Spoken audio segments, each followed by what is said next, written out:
Buenas tardes, seguimos aquí en el Libero FatLab Fest del 2023, en las últimas jornadas ya, en este tercer día.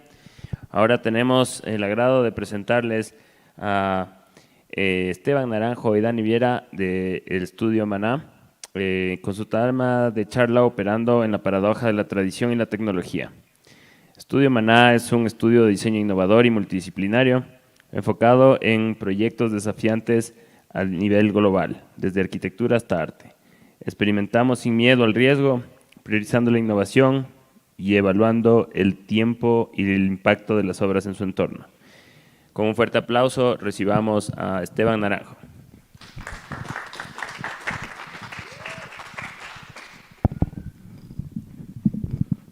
Muchas gracias, Renato, y gracias por la invitación. Quisiera invitar también, yo soy Esteban Naranjo, soy el director creativo de Estudio Mana, y conmigo está Daniel Viera, que es nuestro director de arte. Y ahí estamos. Ahí, ya. Y bueno, primero que nada agradecerles por esta invitación. Realmente nos sentimos muy identificados con todo lo que está pasando y lo que estaba pasando estos días y las conexiones que podemos hacer con toda esta comunidad de fabricación digital. Estudio Mana es, como les había dicho Renato, un estudio multidisciplinario, y realmente lo que nosotros somos es extremadamente curiosos con el poder que tiene el diseño en general. El diseño, cuando se lo ve de una manera sistemática y con una conciencia de lo que está pasando en el ámbito contemporáneo, donde realmente vemos en nuestro entorno que suceden muchas cosas de las que podemos aprender, no solo de la disciplina de la arquitectura, a pesar de que somos arquitectos, sino de todas las disciplinas. Y justamente cuando nos invitaron pensamos de qué podemos hablar. Entonces íbamos a hablarles de algunos proyectos en particular, pero queremos que el contexto de esta charla sea justamente de esta idea, ¿no? La paradoja que encontramos entre la tradición y la tecnología, que curiosamente, pásale por favor, y si es que lo vemos desde un punto de vista bastante estereotípico, pensaríamos que son dos temas contrastantes, ¿no? Pero lo que nos hemos dado cuenta en todos nuestros procesos de diseño es que mientras la tecnología va avanzando, a pesar de que hay estos contrastes muy marcados, ¿no? Como vemos en esta comparativa, todo el conocimiento, el proceso, el entender que hay en los artesanos, en los métodos tradicionales de fabricar, en contraste con esta extrema eficiencia que hay en los métodos robóticos y todo lo que ha traído la tecnología, pensaríamos que justamente el uno está tratando de reemplazar al otro. Sin embargo, para nuestra grata sorpresa, lo que nos hemos dado cuenta en nuestros procesos de diseño es que en realidad estos dos van de la mano. Entonces, esto es lo que vamos a tratar de poner como una teoría en esta charla, y de lo que queremos hablarles también es justamente qué es lo que nos inspira, porque sabemos que no estamos operando en un vacío, que estamos referenciándonos con muchas cosas que pasan alrededor. Entonces, uno de los mayores referentes que nosotros tenemos siempre como procesos son, por ejemplo, el caso de Neri Oxman, y Oxman, que es su laboratorio de diseño multidisciplinario, donde podemos ver aquí, por ejemplo, voy a quitar este micrófono, ponerme más en confianza. Podemos ver aquí, por ejemplo, justamente que ellos han desarrollado este diagrama que es extremadamente interesante, y creo que es uno de los mayores exponentes de realmente el potencial que ha tenido el diseño computacional, la fabricación digital, la tecnología en general hoy en día, para tratar de unir estas brechas que han existido entre muchas disciplinas, y justamente nuestra visión como diseñadores empieza a ser mucho más holística una vez que vemos que todas estas disciplinas del arte, la ciencia, el diseño, la ingeniería, realmente pueden funcionar como partes de un sistema mucho más complejo, ¿no? Complejo en el buen sentido, donde justamente de lo que habla Neri Oxman es de una ecología. Por ejemplo, como ya dice aquí, que ahora podemos diseñar naturaleza. Y muchos de sus proyectos van en torno a esta hipótesis, ¿no? Que curiosamente con los avances tecnológicos que hemos tenido, lo que se va descubriendo cada vez más es que la tecnología, en lugar de tratar de alejarse de la naturaleza, lo que trata de hacer más y más es entenderla y replicarla. Y esto realmente es un nuevo paradigma para nosotros, porque por primera vez en la historia de la humanidad tenemos las herramientas tecnológicas para poder entender cómo opera el mundo alrededor nuestro, cómo operan estos seres biológicos que son extremadamente eficientes y que han tenido esta evolución de millones de años. Y no solamente entenderlos, sino tratar de replicarlos, justamente como modelos de eficiencia aplicados a nuestros proyectos realmente en todas las disciplinas.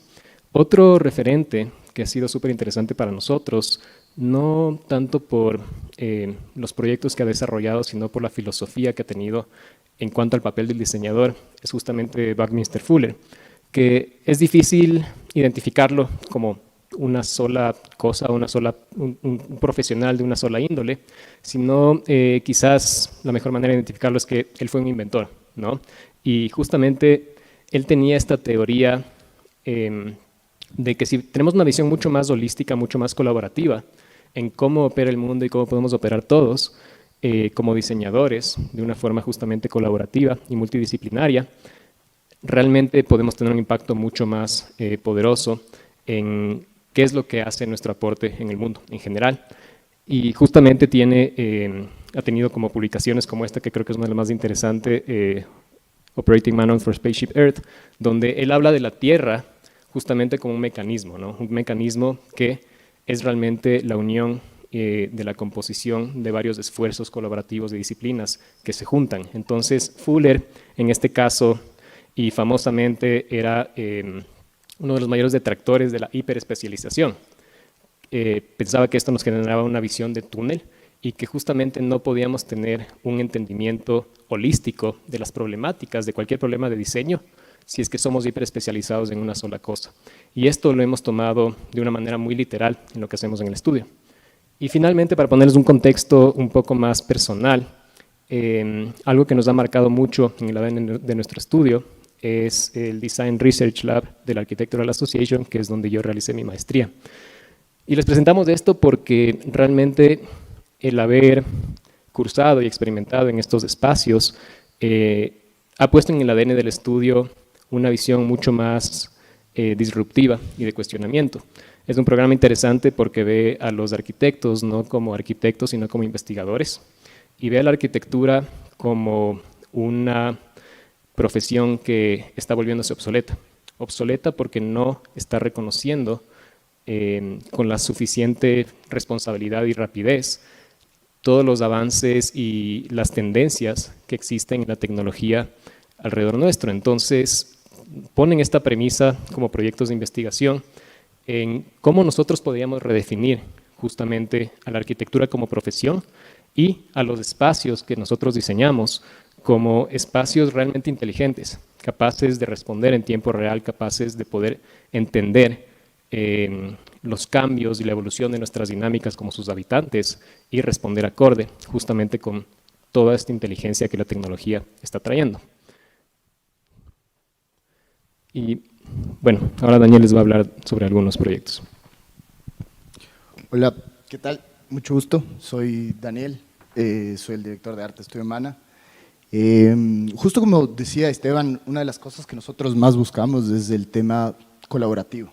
Creo que lo más chévere de esta profesión es poder aprender del resto de profesiones. Cuando tú diseñas algo, no diseñas pensando en que eres arquitecto, sino te tienes que poner en los zapatos de tu cliente. Entonces, si diseñas un hospital, tienes que convertirte en doctor. Si diseñas una panadería, tienes que ser panadero. Y por eso es súper interesante este punto de vista de la investigación, porque creo que la arquitectura va mucho más allá de los ladrillos, del hormigón y con todo el debido respeto al Le Corbusier y todos los anteriores, pero va más allá, ¿no? Creo que, ojalá que no me castiguen ni me censuren, pero creo que tenemos que empezar ya a ver al futuro, ¿no? Pensar que la arquitectura puede ser un organismo. Estamos viéndolo así, estamos pensando en una casa como un sistema y no como un monumento, una escultura. El primer proyecto que les voy a presentar se llama Talismán. No sé qué pasó con las letras, estaban ahí medio en otro idioma. Talismán es una instalación artística, es una propuesta que sacamos como estudio para Azulik. Azulik es un hotel en Tulum. a ellos les interesaba mucho o les interesa mucho crear una exposición en donde la inteligencia artificial sea como que el artista principal, ¿no? Entonces, ¿cuál es nuestro rol aquí como arquitectos? ¿Qué podemos crear? ¿Qué podemos hacer? Nos aliamos justamente nos aliamos con productores audiovisuales, con programadores, y buscamos una vez más la inspiración en lo natural, en el bosque. ¿Cuál es el propósito de Talismán? Talismán quiere, a través de sensores, medir cómo se comunican los bosques. Los bosques tienen la habilidad, los árboles tienen la habilidad de comunicarse entre ellos. Y esto es súper interesante porque existe toda una red subterránea de conectividad. Esta red se llama las micorrizas. Es una red de hongos que crecen en las raíces de las plantas y están interconectadas. Entonces, esta red permite que un impulso eléctrico de un árbol llegue a otro árbol. Cuando un árbol está siendo atacado, por ejemplo, por una plaga, puede avisar a su resto de comunidad de árboles que está siendo atacada para que suban las defensas. Entonces, un poco lo que nosotros queremos hacer es medir estas frecuencias que tiene el bosque de Tulum específicamente y expresar estos impulsos eléctricos, transformarlo a través de inteligencia artificial en un elemento visual. Entonces, este es el resultado que nosotros generamos. La idea es una escultura impresa 100% en 3D. Hicimos un análisis igual de qué podemos utilizar. Estamos utilizando PHA como la materia, y la idea es que, aparte de ser una escultura, también pueda albergar vida, ¿no? O sea, pueda formarse y mimetizarse en su entorno. Un poco las especificidades del proyecto, las dimensiones: tiene 6 metros casi de alto, 2,50 metros de ancho desde las raíces solamente y las partes que salen, y están organizados también como los pisos climáticos de la jungla, ¿no? La parte de abajo va a albergar naturaleza, la parte media tiene todos los servidores para recopilar la información, y los últimos 2 layers son layers que van a albergar en realidad animales y la fauna en general. El siguiente proyecto, otra vez está en otro idioma, es el Hotel Spondylus. El Hotel Spondylus es un hotel en el que intervenimos. Ahí viene una parte súper interesante, y es, creo que, el propósito de nuestra charla, es explicar cómo, con los lenguajes y con la naturaleza tan compleja que manejamos actualmente, con los sistemas que tenemos, cómo podemos traducir esta información tan robótica a un contexto tan nuestro, ¿no? El Ecuador, en este punto, fue la península de Santa Elena. La playa se llama San Pablo, es una playa de pescadores 100%, no existe infraestructura hotelera, solamente tenemos covachas y covachas y covachas. Ahí podemos ver un poquito de lo que tienes ahí, ¿no? Es súper típico. Y la idea era meter un hotel de aproximadamente 70 habitaciones, entre simples, dobles y suites, pero que no cause, o sea, que no sea algo invasivo, que no. ¿Cómo podemos hacer eso? ¿Cómo podemos aterrizar una idea en donde, a través de un sistema de diseño computacional, hicimos que todas las habitaciones puedan estar viendo hacia el mar? Entonces, bueno, este es el resultado final de nuestro proyecto. El hotel en realidad trata de simular en la planta baja y en el primer piso este sistema de covachas, es una especie de nido, ¿no? Y también mimetizarse con la vegetación. Santa Elena, San Pablo en realidad es súper seco, ahí producen sal, y eso drena toda la naturaleza que tienes alrededor. Entonces, también es este pequeño oasis que queríamos dejar, mimetizar la vegetación que puedes tener ahí dentro del hotel. O sea, que el hotel, aparte de todo, sea también este organismo que alberga un poco de vida. Sí, si quieres le cambias. Bien, y bueno, esos dos proyectos eran para darles un poquito como que el contexto bastante multidisciplinario en el que nosotros solemos trabajar. Y queríamos ahora sí profundizar en dos proyectos en particular que creemos que tienen mucho que ver con justamente lo que se está dando aquí y todos estos temas de cómo asumimos el diseño computacional y la fabricación digital. El primero es un proyecto que se llama Boundless, que es justamente el proyecto que realicé de maestría en Architectural Association con dos amigos, Pierre Bianchi y Jitesh Yadhav, y bueno, que son amigos del estudio, y es un proyecto que estamos trayéndolo de vuelta a la luz. Y justamente es un proyecto interesante porque aquí esperamos mostrarles todo el proceso de descubrimiento, de prueba y error que normalmente se tienen en estos procesos de fabricación digital, ¿no?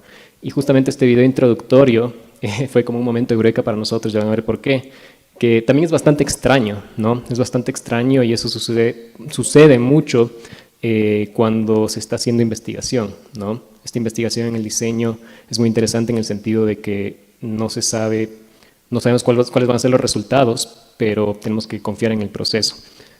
Entonces, la premisa que nosotros pusimos a este reto que nos pusieron en la maestría era justamente, y tiene que ver con el tema de nuestra charla, cómo nosotros podemos asumir un sistema constructivo tradicional, materiales tradicionales, con una reinterpretación tecnológica, ¿no? Nuevamente con esta idea de hacia dónde puede ir la arquitectura como profesión y los espacios que habitamos. Y esta comparativa es súper interesante porque tradicionalmente nosotros pensamos en los constructores y como que esta es la imagen estereotípica que nosotros tenemos en mente. Pero justamente lo que está sucediendo es que el vuelco que está trayendo la tecnología es ¿no? Que sí es una problemática, pero donde hay problemas también hay oportunidades. Las máquinas están demostrando cada vez más que son mucho más eficientes en realizar muchos tipos de tareas que los seres humanos, especialmente tareas repetitivas. Entonces, las industrias en general, y en este caso específico la industria de la construcción, se está transformando. Y esto no lo ponemos como un tema de valor subjetivo, si es que es bueno o es malo, sino como una tendencia que está cada vez cogiendo más fuerza, ¿no? Entonces, nos fijamos en eso y tratamos de darle una visión positiva con ideas como estas, que es muy interesante, de un científico norteamericano que se llama J.C.R. Licklider, que hablaba de la simbiosis entre las personas y las máquinas, justamente cuando la inteligencia artificial empezó a cobrar vida y empezamos a darnos cuenta en los años 60 y 50 que es una inteligencia capaz de razonar. Licklider hablaba de esta simbiosis, ¿no? Donde lo que decía es que iba a llegar a un punto en la historia de la inteligencia artificial donde los humanos y las máquinas iban a lograr cosas juntas que ninguno de los dos podían hacerlo en individual. Y esto nos parecía extremadamente interesante, no solo por la premisa, sino porque la premisa dicha de esa manera parecería algo un poco lejano, pero si nos damos cuenta, esto sucedió ya hace décadas, ¿no? Esta simbiosis se dio y esta simbiosis la vivimos aterradoramente con todos los aspectos de nuestra vida. Entonces, es una realidad que ya existe. Y si es que es una realidad, entonces decidimos tomar esta realidad justamente con esta idea, cómo realizar un proyecto simbiótico basado en la tradición. Y empezamos a ver referentes y justamente nos acordamos de nuestro amigo Louis Kahn, arquitecto famoso norteamericano, y esta charla que dio en la Universidad de Pensilvania en el 71. Esta pregunta famosa, ¿no? Que él hablaba un ladrillo y le preguntaba al ladrillo qué es lo que quiere hacer el ladrillo. Y el ladrillo le decía, quiero hacer un arco. Y obviamente Kahn, con una visión de diseñador y haciendo un poco como que con un tono un poco sarcástico, como diseñador decía, mira, quiero que hagas todas estas otras cosas. Y el ladrillo seguía diciendo, yo quiero hacer un arco. Entonces, fue un momento súper interesante para nosotros porque nos dimos cuenta que existe ya mucha inteligencia en todos estos métodos tradicionales, conocimientos tradicionales y ancestrales de cómo se comportan los materiales y en función a eso, cómo ha evolucionado la arquitectura, cuando nosotros hacemos caso a lo que encontramos en justamente el comportamiento y la inteligencia de estos materiales. Entonces quisimos ponernos justamente esta hipótesis.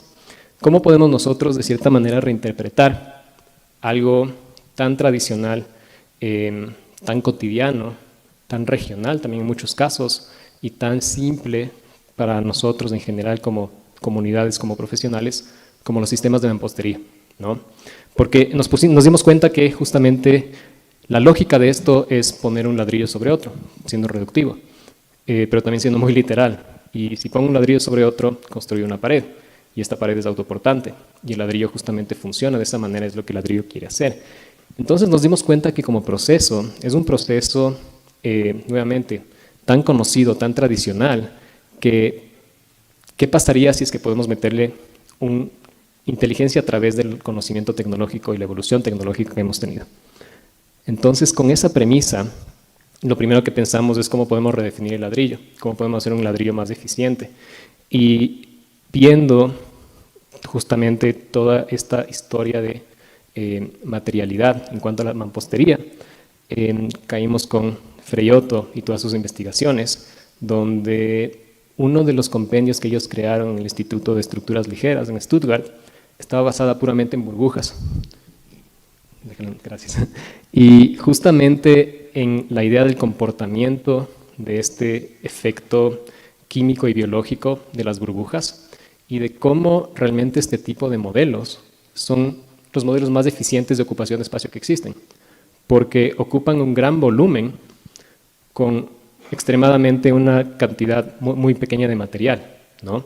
La genialidad de observar esto desde ese punto de vista es que una burbuja es 97% aire, pero ocupa un volumen que puede ser virtualmente muy grande, ¿no? Entonces empezamos por ahí justamente con esta hipótesis y justamente como les decíamos, ¿no? Lo que trae la tecnología, el diseño computacional, son las herramientas para tratar de entender estos fenómenos, ¿no? Tratar de entender replicándolos y luego poder controlarlos para que tengan aplicaciones puntuales. Y empezamos a hacer todas estas experimentaciones de cómo justamente podemos, cómo podemos controlar y crear estas simulaciones similares a los comportamientos de las burbujas y empezamos a catalogar todo esto. Entonces, con esta idea teníamos ya más o menos un modelo digital donde estábamos replicando fenómenos, ¿no? Fenómenos que encontrábamos en la naturaleza, como un paso más adelante para redefinir el ladrillo, en este caso, donde empezamos a ver cómo podemos controlarlo. Y obviamente el siguiente paso era ver cómo se comportan ya a nivel mucho más de población, ¿no? ¿Qué pasa si pones dos juntas y se empieza a crear un cuerpo más monolítico en ese sentido? Y rápidamente y de una manera bastante absurda al inicio empezamos a hacer todas estas pruebas, ¿no? Ya físicas, para tratar de ver si es que las replicaciones que nosotros hacíamos en digital correspondían con comportamientos reales en físico, donde caímos en una conclusión que fue bastante obvia, pero nos tomó bastante tiempo, que muchos de estos fenómenos ya existen en la industria, ¿no? Como por ejemplo es justamente el procesamiento de botellas de PET, que aquí empezamos a encontrar un material prototípico, como es el plástico. ¿El plástico por qué? Porque es un material primero de composición química y es un material que puede cambiar de estado simplemente con temperatura, ¿no? Y vimos que sería una alternativa interesante para reemplazar el ladrillo. Entonces hicimos una primera prueba con un termoplástico y empezamos a crear esta cosa que se ve súper grotesca, pero realmente fue un momento muy interesante, porque descubrimos un termoplástico que tiene estas propiedades de maleabilidad. A temperaturas no muy altas se vuelve extremadamente maleable, pero una vez que se enfría, se endurece y genera una piel extremadamente fuerte, ¿no? Entonces este fue como que el primer momento donde descubrimos que podemos, dicho de una manera burda y literal, inflar ladrillos.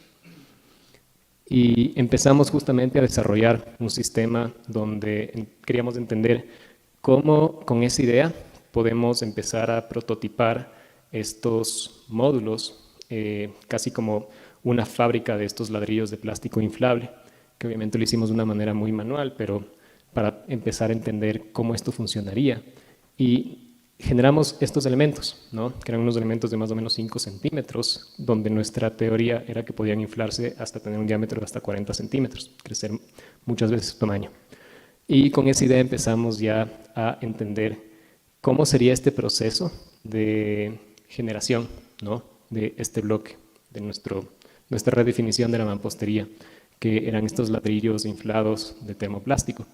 Lo interesante de este termoplástico también es que puede ser reciclado. Entonces, todo lo que hubiéramos construido se podría reciclar en su 100% y, digamos, pasar nuevamente por este procesamiento y convertirse en algo más.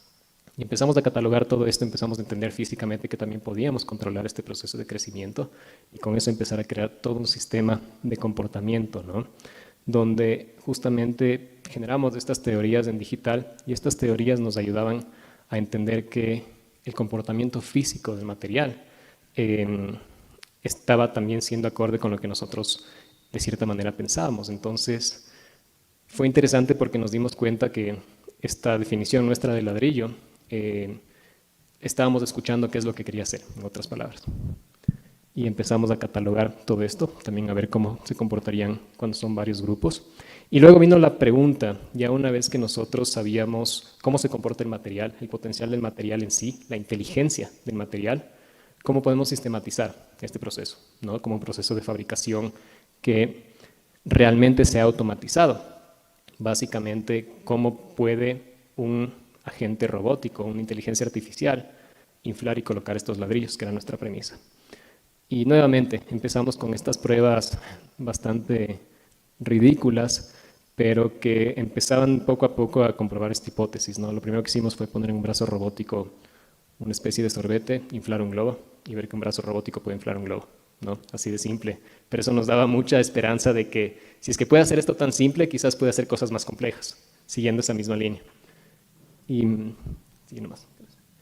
Y entonces luego empezamos también a entender, ok, si es que un brazo robótico puede inflar uno, ¿cómo podría inflar varios? Y una vez que inflamos varios, entonces empezamos a tener una coreografía muy similar a lo que vimos en este video anterior de una persona poniendo ladrillos uno sobre otro en una pared, ¿no? Y justamente empezamos a ver también, dentro de la idea del comportamiento material, que este material también tenía esta propiedad de ser autoadherente. Es decir, cuando estaba en este estado maleable, era extremadamente adherente al mismo plástico. Entonces, si es que yo inflaba un ladrillo de plástico contra otro, generaban una fusión extremadamente fuerte. Eso significaba que yo no necesitaba ningún aditivo ni ningún pegante, que también fue un momento súper interesante para nosotros en esta investigación, porque nos dimos cuenta que con esta complejidad de pensamiento lo que estábamos haciendo era simplificar aún más este proceso de mamposterías. Y empezamos justamente a sistematizar toda esta idea y a entender, si es que ya entendemos cómo se comporta el ladrillo, sabemos que un brazo robótico puede inflar ladrillos y colocarlos uno con otro, vino la siguiente pregunta, que es, entonces, ¿qué herramienta va a tener el brazo robótico para hacer todo esto, ¿no? Y nos metimos en una investigación que nuevamente no tenía nada que ver con arquitectura en el método tradicional, sino teníamos que entender cómo podemos generar casi como un organismo, ¿no?, una red de estos elementos, como una coreografía, donde automáticamente a través de esta red, que en este caso era básicamente tubos de PVC, por los cuales iba a haber una fuente constante de aire para inflar los ladrillos, podía generar su propia inteligencia. Y luego vino como que justamente la pregunta de la herramienta. Entonces, luego de varias iteraciones, terminamos con esto que parece una metralleta, pero es realmente un elemento que en su complejidad tenía dos funciones muy simples.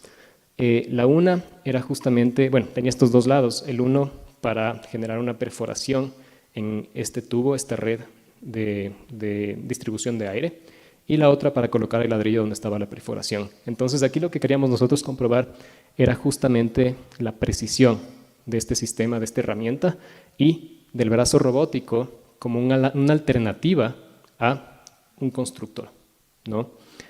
Y entonces empezamos a hacer las pruebas, que fue muy interesante. Fuimos a Dinamarca, visitamos esta empresa que se llama Odico, que es una empresa que se dedica a la fabricación robótica. Es gigantesca, tiene más de 2 docenas de brazos robóticos en distintos setups, es realmente como que impresionante.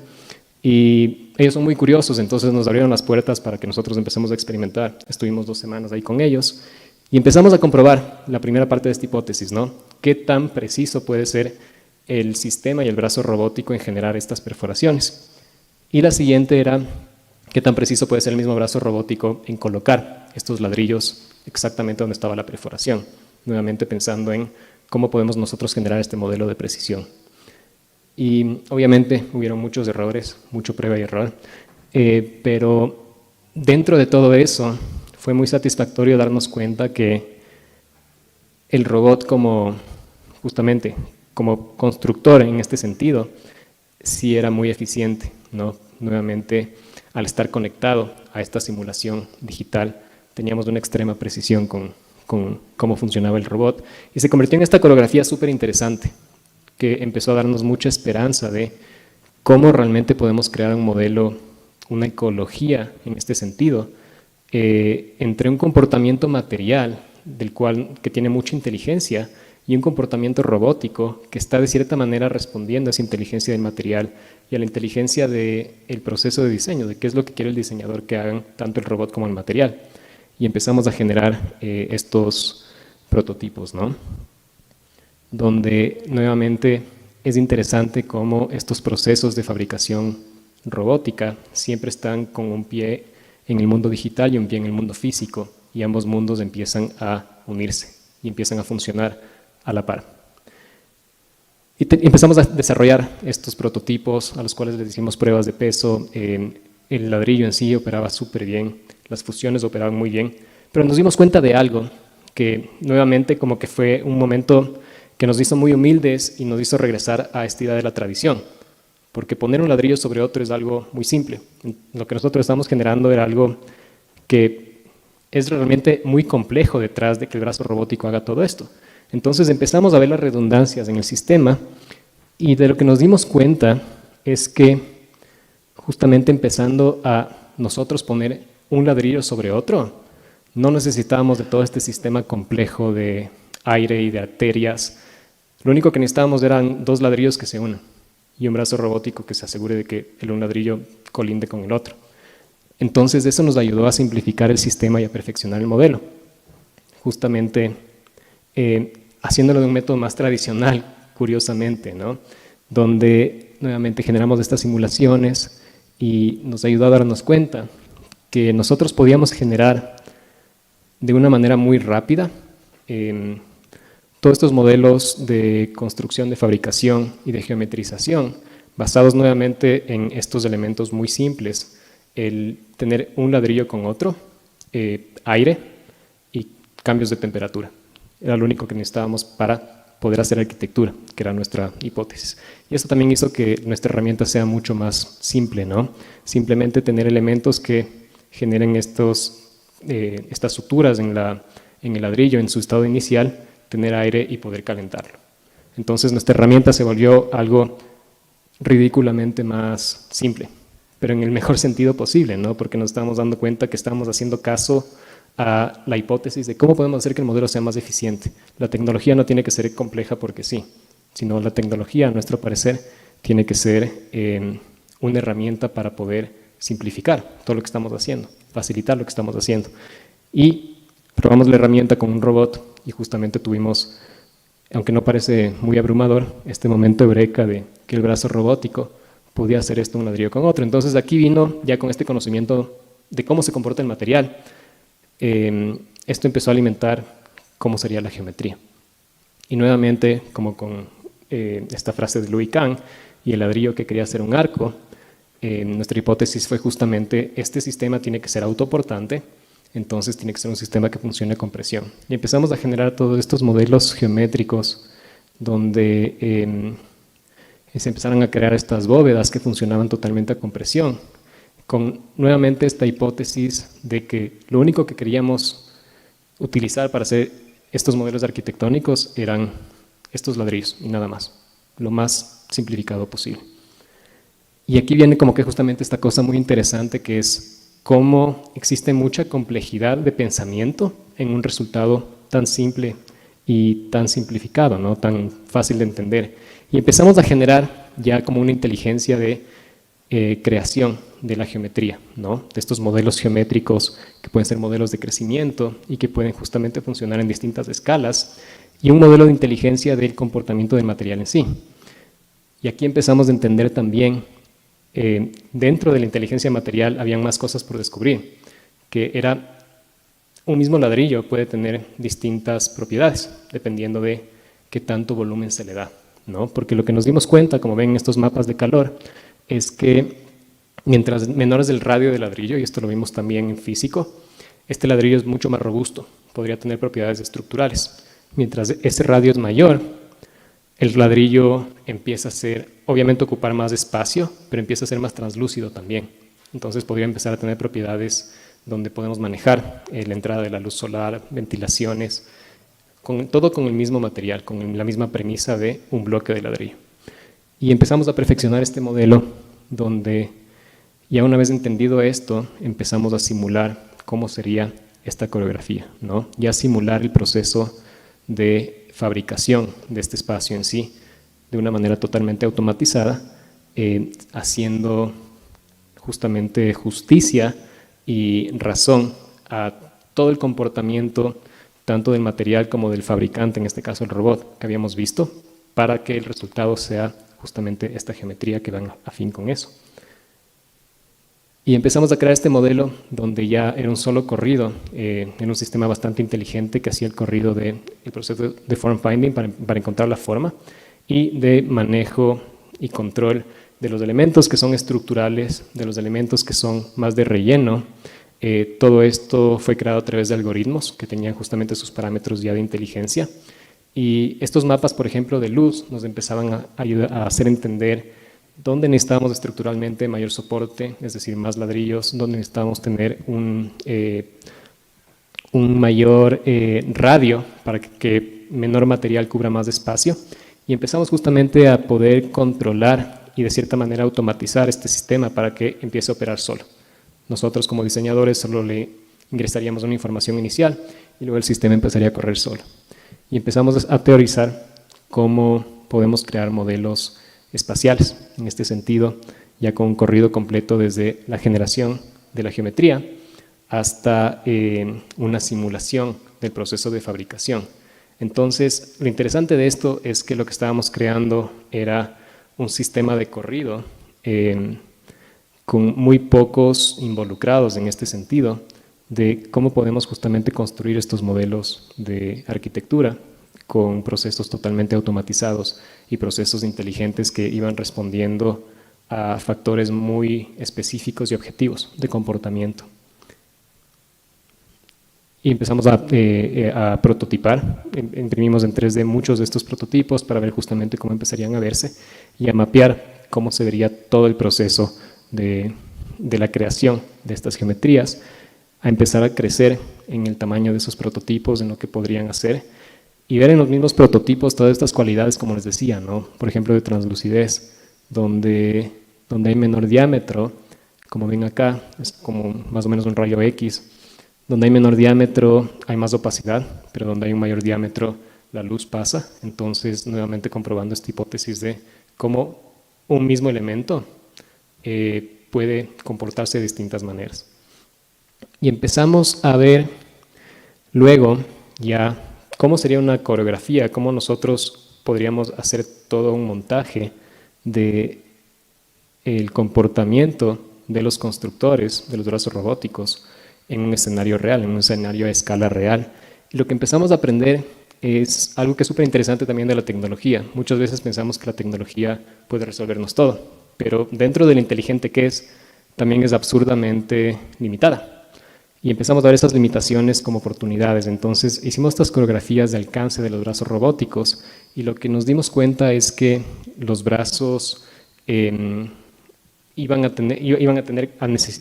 una necesidad de que tengan una coreografía entre varios tamaños, varios pesos, para que realmente puedan hacer esto de una manera eficiente. Desarrollamos un modelo ya más grande para esta hipótesis, de un espacio más o menos de 180 metros cuadrados, donde justamente ya lo prototipamos en digital y luego generamos una simulación nuevamente muy especulativa, porque lo que hacíamos ahí era especular cómo se vería la arquitectura en el futuro, cómo el potencial que puede tener la arquitectura en el futuro, donde detallamos lo más realísticamente posible cómo sería un proceso toda una dinámica de fabricación de lo que estamos nosotros proponiendo como esta redefinición de un edificio basado en mamposterías, con estos ladrillos inflables y constructores robóticos. Entonces, lo interesante de haber creado un sistema es que el sistema iba resolviendo cada paso automáticamente, ¿no? Y empezábamos a ver justamente en función de lo que se iba necesitando en las complejidades del espacio, cómo los constructores iban a tener sus limitaciones, pero también iba a haber oportunidad en las capacidades tecnológicas de todo lo que tenemos hoy en día. Y empezábamos a crear justamente este cuerpo autoportante, que en primera instancia, como vemos, son estos arcos que son la estructura principal, y luego esto es un sistema que se iba replicando, ¿no? Conforme los robots iban armando arco por arco, esto ya se volvía bastante repetitivo, bastante automatizado. Los robots son muy buenos justamente para hacer labores repetitivas, entonces estábamos usando también, haciendo uso de esos beneficios, y luego cómo este espacio podría terminar de cubrirse a través del manejo de los diámetros de la inflación de estos ladrillos. Lo último que nos quedó era comprobar, ¿no? Ya teníamos toda esta simulación, esta especulación ambiciosa a una escala arquitectónica. Obviamente, económicamente no podíamos hacerlo ni tanto, bueno, por economía y por tiempo, pero teníamos que, de todas maneras, comprobar de alguna manera que esto sí era posible. Entonces, desarrollamos un prototipo justamente con un brazo robótico donde uno a uno empezó a colocar estos ladrillos, y fue justamente un momento súper gratificante porque nuevamente nuestros recursos eran muy bajos en términos económicos, pero esa simplicidad también demostró la inteligencia del sistema, ¿no? Los pocos elementos que necesitábamos para insertar en este sistema inteligente, autónomo, y que realmente este robot empiece a crear estructura con sistemas de mamposterías, con estos ladrillos plásticos inflables que nosotros desarrollamos. Entonces, con esto logramos comprobar justamente esa hipótesis. Y eso es interesante dentro de la investigación, la fabricación digital. No en todos los casos podemos tener como que el producto final, ¿no? como un resultado, pero sí podemos tener todo un compendio del proceso que de cierta manera comprueba la hipótesis, ¿no? Que marca un cuestionamiento, marca posibilidades de lo que se puede generar a futuro, digamos, o con más recursos. Y eso es lo que estábamos tratando de hacer con este proyecto, justamente pasar por todo este proceso, desde esta pregunta ridícula que teníamos en el inicio de cómo podemos redefinir un ladrillo, hasta esto que tenemos aquí, ¿no? Un brazo robótico inflando ladrillos de plástico y generando una geometría que nosotros diseñamos. Y justamente empiezan a ver como que todas estas especulaciones de cómo puede ser el espacio arquitectónico en un futuro. Y bueno, Daniel les va a hablar de un último proyecto que se llama Autómata.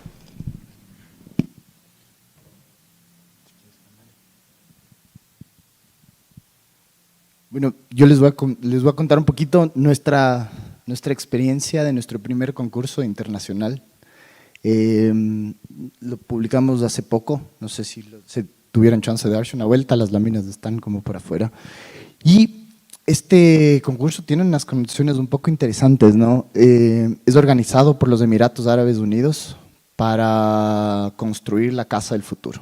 O sea, teníamos el labor de repensar cómo estaban viviendo las personas dentro de los Emiratos Árabes Unidos, con todas sus tradiciones, con todas sus culturas.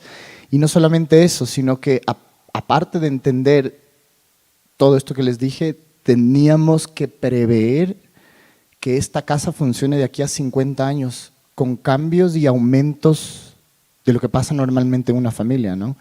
Entonces, les voy a enseñar un poquito del brief del concurso, porque a través del brief nosotros encontramos como la respuesta en sí de hacia dónde tenemos que ir, ¿no?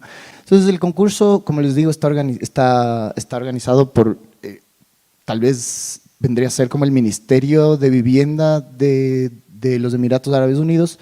en donde ellos a través de un programa iban o buscaban arquitectos para que diseñen casas de interés prioritario. No son viviendas populares, son un poco más. La diferencia es que en Emiratos Árabes Unidos las viviendas de interés prioritario son de 300 a 400 mil dólares sin contar el terreno. Y este préstamo lo hace el Banco de los Emiratos Árabes Unidos a 25 años con el 0% de interés si eres emirati. Entonces, pues cambiarle. Una de las cosas que nos dimos cuenta,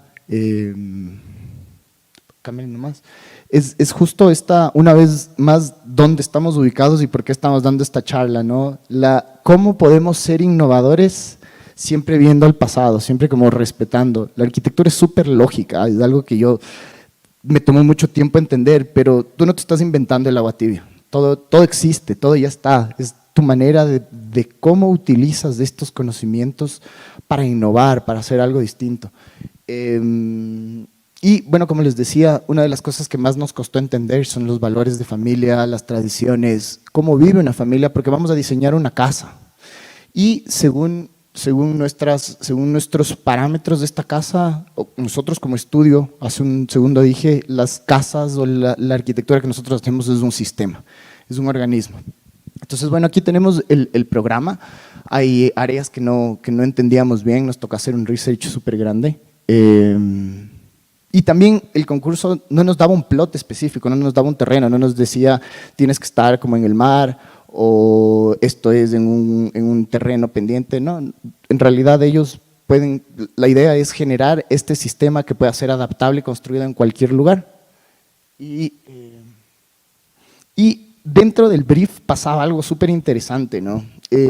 Para que todo el mundo internacional pueda entender cómo diseñar una casa para los emiratis, los organizadores del concurso hicieron un taller con 40 personas emiratis y les pusieron a ellos a diseñar su casa, ¿no?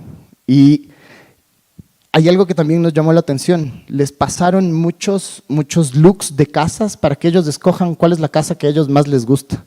Y es súper chistoso porque la casa que a ellos, la casa más votada es una casa que puede estar en Puembo, puede estar en México, puede estar en Guayaquil o al parecer puede estar en Emiratos Árabes Unidos. Entonces nos dimos cuenta un poco estas antítesis que tienen ellos de hacia dónde van, qué quieren. Dubái, como este país cosmopolita, tiene mucha alienación, casi ya no tiene tradición, no tiene nada. O sea, un edificio en Dubái es un edificio que lo puedes ver en cualquier lugar del mundo. No, tú no te paras en un edificio y dices, esto es Dubái. No. Entonces, un poco creo que el concurso iba hacia eso, hacia rescatar la tradición. Y después viene este siguiente dato alarmante, ¿no? que nos dejó el Mundial de Qatar. Y es justo las condiciones súper infrahumanas que vivieron todos los trabajadores. Dice que el Mundial dejó aproximadamente 7,000 obreros muertos después de la construcción de todos los estadios. Entonces, con estas premisas, con todo esto que vimos, pues cambiarle, entra como nuestra premisa, ¿no? Nos sentamos todos y dijimos, bueno, vamos a hacer un manifiesto. ¿Qué queremos que sea nuestra casa y qué no queremos que sea nuestra casa? Entonces, lo que no queremos es que sea una casa tradicional, que no tenga ni fu ni fa.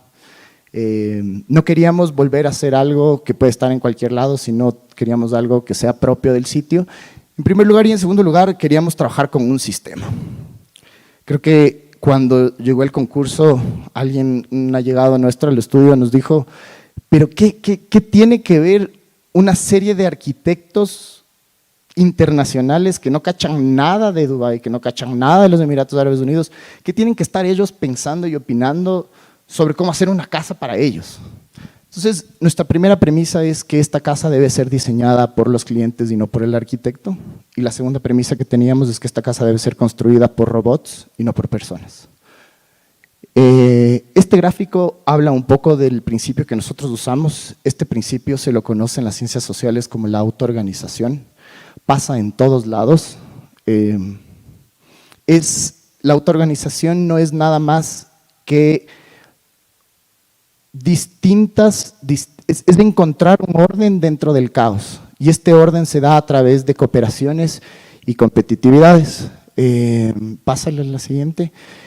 Y al agruparse de cierta manera a través de estas cooperaciones o competitividades, empezamos a ver ya organismos mucho más organizados, mucho más ordenados, y justamente empezamos a tener estos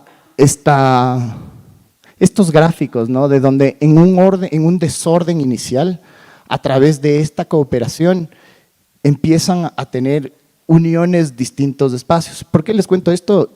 Es interesante porque cuando hicimos el concurso, toda esta parte de la charla se omitió para las láminas finales, porque era un poco aburrida, pero creo que la lógica detrás de esto es súper interesante. Nosotros vamos a tratar a la casa como un organismo en donde a través de una base de datos puede autoorganizarse en cuanto a floor plans. Este gráfico habla un poco de qué es lo que estoy diciendo. Por ejemplo, podemos ver que dentro de todos las distintas estancias propuestas, encontramos que cada una de ellas tiene una coincidencia. A esta coincidencia nosotros lo llamamos el algoritmo de adyacencia funcional. ¿Qué quiere decir esto? Que inicialmente nosotros tenemos el programa propuesto por el concurso y, pásale, y enseguida dentro del programa empiezan a aparecer o empiezan a orbitar estas pequeñas instancias, ¿no? Por ejemplo, dentro de una cocina, que el cliente te pide una cocina, tienes que tener ciertas cosas que funcionan o que permiten que la cocina sea una cocina.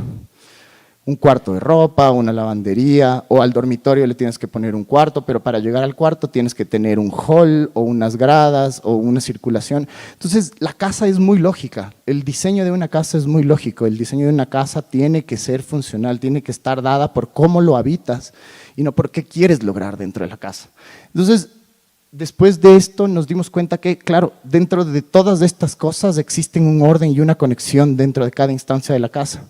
Y finalmente, a través de nuestro algoritmo, lo que hacemos es catalogar los espacios, ponerlos juntos y volverlos funcionales. Entonces, esto resolvía nuestra primera premisa de que no necesitamos… Si puedes dar play. Perdón. Es un video ahí. No necesitamos tener un terreno, no necesitamos tener un espacio definido, sino que con este algoritmo podemos generar cualquier tipo de floor plan en base a los espacios adyacentes que cooperan y que compiten. Tú no vas a poner un cuarto al lado de la sala porque la sala tiene un grado público y el cuarto es un cuarto privado. Entonces, a través de esas competencias empieza este algoritmo a organizar el floor plan que teníamos. Y alimentamos una base de datos con un catálogo de distintos tipos de combinaciones y también distintas distancias. Entonces, todo lo que podría tener una casa, esta base de datos igual es súper retroalimentada. Aquí metimos combinaciones típicas que vimos en distintos proyectos islámicos, de arquitectura islámica y de arquitectura del Medio Oriente, y utilizamos un módulo, que en este caso fue de 4x4, y ver qué tipo de cosas podían entrar en este módulo de 4x4. Y justamente empezamos a ver cómo se pueden ir conectando, cómo se pueden ir combinando. Puedes pasar a la siguiente. Entonces empezamos a ver distintas combinaciones, ¿no? Por ejemplo, tenemos la entrada, el hall, la sala, un baño. Empezamos a ver cómo se empiezan a organizar solitas estas estancias de la casa. Y finalmente llegamos a este sistema, ¿no? El sistema que un cliente, en este caso nosotros le pusimos Mohamed a nuestro cliente. Mohamed puede llegar a nuestro sistema con necesidades programáticas, describir cómo funciona, cómo hace su familia en términos de jerarquía, dónde les gusta pasar más tiempo, qué hacen, y también le pedimos que nuestro sistema ingrese el tipo de terreno que él tiene, o sea, las dimensiones. Y a partir de nuestro algoritmo, nosotros generamos distintos tipos de combinaciones de floor plan para que el cliente escoja cuál es el que más le gusta y se adapta a su estilo de vida. Una vez que ya tiene su combinación deseada del floor plan, genera la geometría.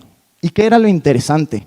¿Qué pasa si de aquí a 5 años esta familia cambia?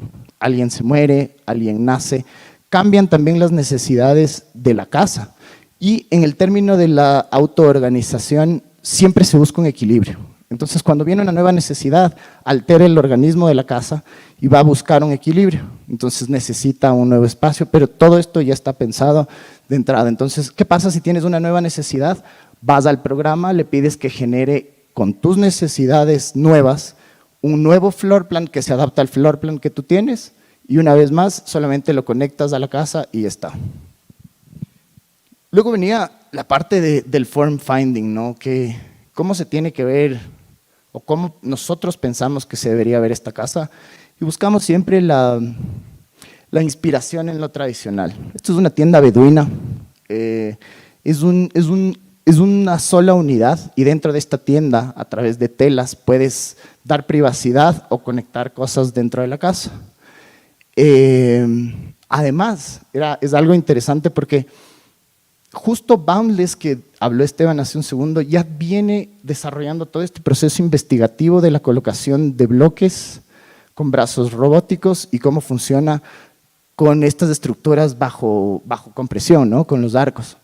Entonces, dicho esto, el material que nosotros escogimos fue arena, con algunos aglutinantes que tenemos en el desierto por montones, y justamente creamos estos bloques de arena desértica aglutinada para que este robot empiece a colocar estos bloques de manera sistemática y se pueda construir el cascarón, la tienda como nosotros lo llamamos. Y dentro de la tienda ya es donde empieza a pasar toda esta arquitectura, ¿no? Las paredes también decidimos que sean paredes de hormigón impresas y finalmente un brazo robótico va a imprimir también una celosía para proteger todas las entradas de luz. Este es un gráfico más o menos de cómo pensamos que se debería ensamblar la casa. Como repito, el know-how de todas estas coreografías robóticas ya pasamos en un año de investigación con Boundless, entonces esto básicamente es poner la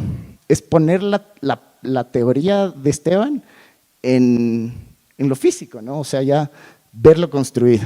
Y bueno, estos son los resultados, los renders finales. Esas son las áreas comunales. Síguele.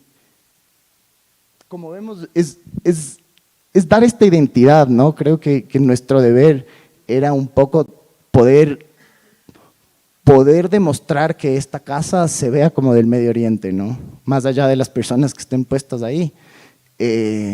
Como algo robótico, como algo súper futurista, tiene esta esencia, tiene esta tradición, tiene este look y feel de algo del Medio Oriente. Y con eso terminamos también nuestra presentación. Esto fue Autómata.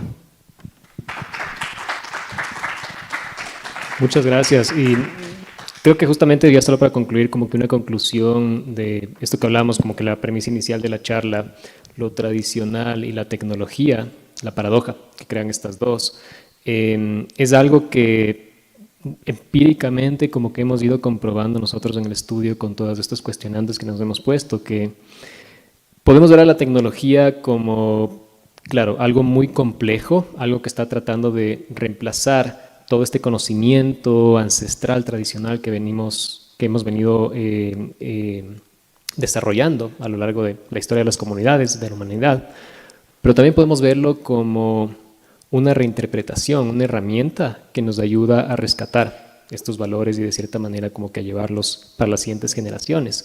Y es súper gratificante porque para nosotros esto se ha dado de una manera, justamente como les decía, de descubrimiento, no como una premisa que nosotros planteamos desde un inicio, sino como una conclusión obvia a la que llegamos luego de darnos una vuelta gigantesca por todos los lados hasta darnos cuenta que la respuesta siempre estaba ahí, ¿no?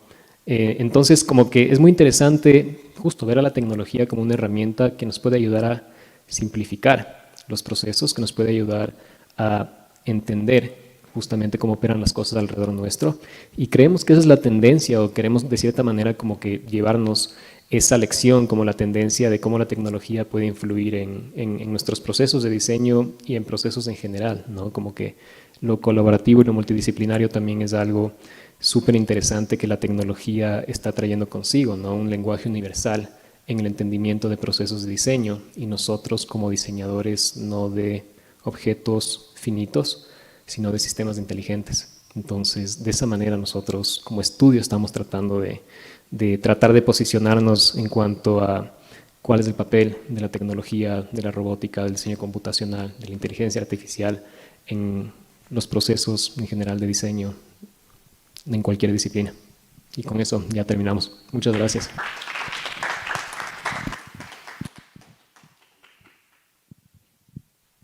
Gracias, Esteban. Gracias, Dani. De pronto, ¿alguien tiene una pregunta que quisiera hacerle a Esteban?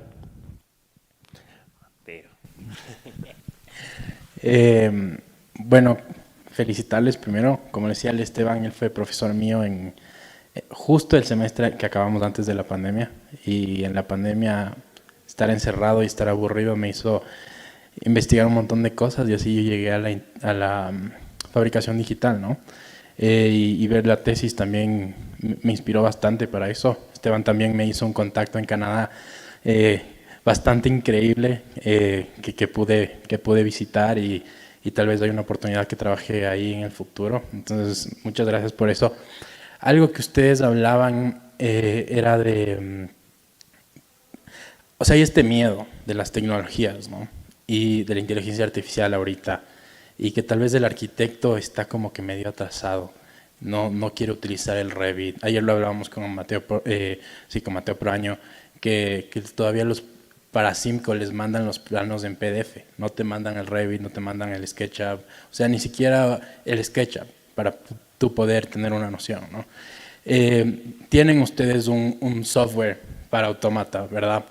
Y en teoría el cliente sube todo al software, hace todo lo que tiene que hacer el algoritmo y llega a un producto.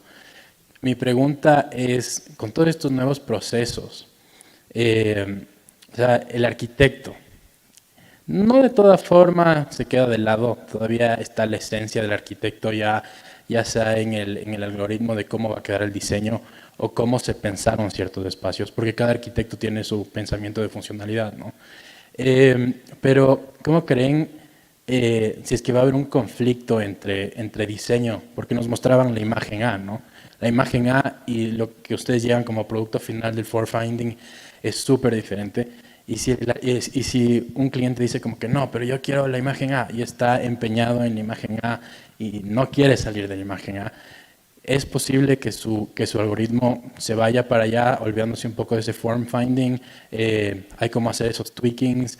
Y también, esa es la primera pregunta. La segunda sería, ¿dónde queda el arquitecto? ¿Queda solo la esencia del arquitecto en el software? ¿O el arquitecto sigue y te da recomendaciones, te da como que, no sé, tips? Porque a veces tú como arquitecto te das cuenta que el cliente quiere algo, pero lo que te está diciendo no es no va a llegar al gol que él quiere, ¿no? Entonces, tienes que tener ese razonamiento también y esa experiencia humana. Gracias, Mateo. Bueno, primero por tus palabras y es súper gratificante verte de vuelta aquí con nosotros en otra posición, ¿no? Ya más de colaborador. Y tus preguntas son súper interesantes y también son preguntas nuestras y creo que es una pregunta mucho más global, como que yendo a la primera, voy a responder la segunda primero, perdón. Creo que estamos en un momento súper complejo para nosotros como profesionales, sobre todo en profesiones creativas, pero también que trae muchas oportunidades consigo, ¿no? Porque justamente es como tú dices, ¿dónde está el valor del diseñador, del diseño en sí? El proceso del conocimiento del arquitecto, de básicamente todo lo que les están enseñando en lugares como estos, ¿no? ¿Para qué va a servir todo eso si es que vemos que un sistema puede diseñar las cosas quizás de una manera mejor y más eficiente? Entonces, creo que sí estamos en este punto de quiebre donde tenemos que ser muy honestos con nosotros mismos como profesión. Y esos cuestionamientos justamente me vinieron a mí de una manera muy de crisis existenciales cuando hice mi tesis en Londres con esta premisa de que la arquitectura es obsoleta, pero no venía con este pesimismo, sino con esta idea de cómo redefinir cuál es nuestro verdadero papel. No, nuevamente, no como diseñadores de un objeto finito, sino más como intérpretes de estas herramientas, ¿no? Casi como un director de orquesta que tiene un conocimiento más holístico de cómo están operando todas estas herramientas y cómo se pueden aplicar a ciertos escenarios. Entonces, sí, ya no vamos a ser los autores en este sentido tan romántico y egocéntrico, honestamente, de estas obras, ¿no? Sino vamos a ser los autores colaborativos, más como parte de un sistema colaborativo, de un sistema que puede tener inteligencia y un alto nivel de eficiencia. Una de las mayores problemáticas que tenemos con nuestra profesión es que, a pesar de que la alerta ha sonado durante varias décadas, curiosamente recién nos damos cuenta que la industria de la construcción es nociva para el medio ambiente y para el mundo en general. Sin embargo, ¿qué tanto caso le estamos haciendo a eso, ¿no? Entonces, creo que la respuesta también viene desde este punto de vista muy objetivo de existen datos de que la forma en la que estamos ejecutando nuestras profesiones no es eficiente. No es eficiente para un futuro que justamente responda a una ecología que se necesita de una manera alarmante. Entonces sí creo que tenemos que tener este momento de honestidad y autocuestionamiento como profesionales, de dejar un poco como que ese ego de lado y tratar de ver justo cómo somos más bien parte de un sistema mucho más ecológico, mucho más simbiótico, nuevamente como diseñadores a un aporte de sistemas mucho más inteligentes. Entonces, y eso nos va a tocar a nosotros, no a las siguientes generaciones ni a las previas. Nos toca a nosotros realmente tomar la decisión de cómo queremos vernos en el futuro, porque la tecnología está aquí, no se va a ningún lado, ¿no? Es una tendencia que no se va a ir.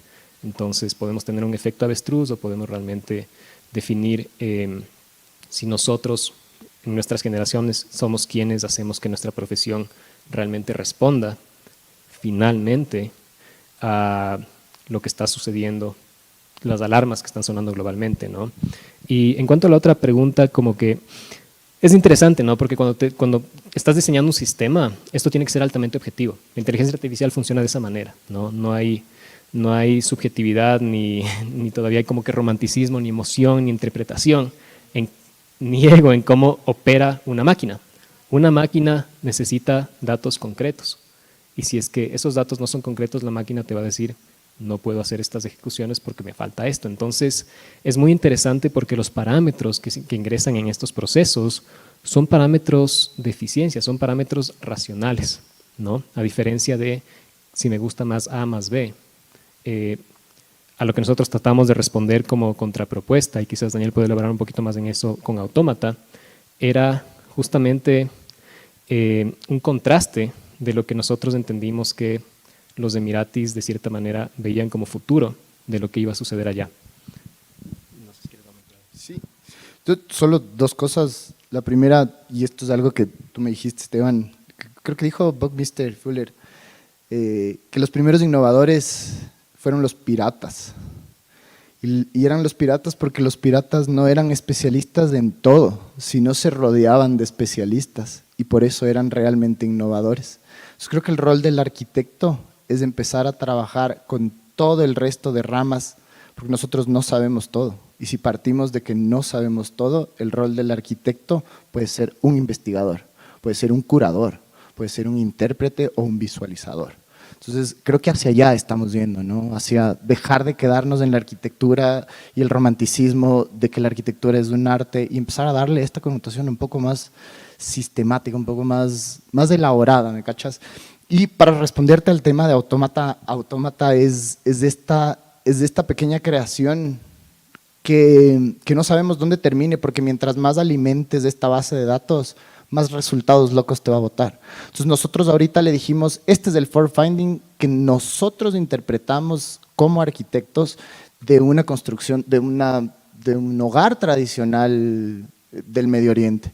Pero si le damos a este sistema arquitectura tradicional japonesa, arquitectura tradicional holandesa, alemana, esta cosa va a seguir botando, tener distintos resultados. Mira lo que pasa ahora con el generador de imágenes, ¿no? Y que muchos artistas dicen, no, estás plagiando mi obra porque yo dibujo así. Pero, pana, cuando tú dibujas o cuando tú vas a crear un arte, tienes un montón de precedentes, ¿no es cierto? Entonces, estos precedentes sirven como alimento para que tú crees tu cosa. Lo mismo pasa con esta máquina. Entonces, no sé, tu respuesta es no sé dónde va a terminar y eso es lo más chévere. O sea, yo le puedo seguir alimentando esta cosa y puedo meter este concurso o sea, este sistema puede adaptarse a donde quieras, como quieras.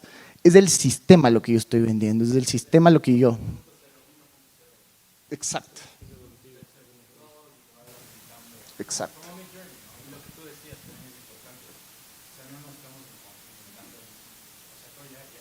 Claro. ¿Qué haces con lo que tienes? ¿Qué haces con lo que existe ahorita?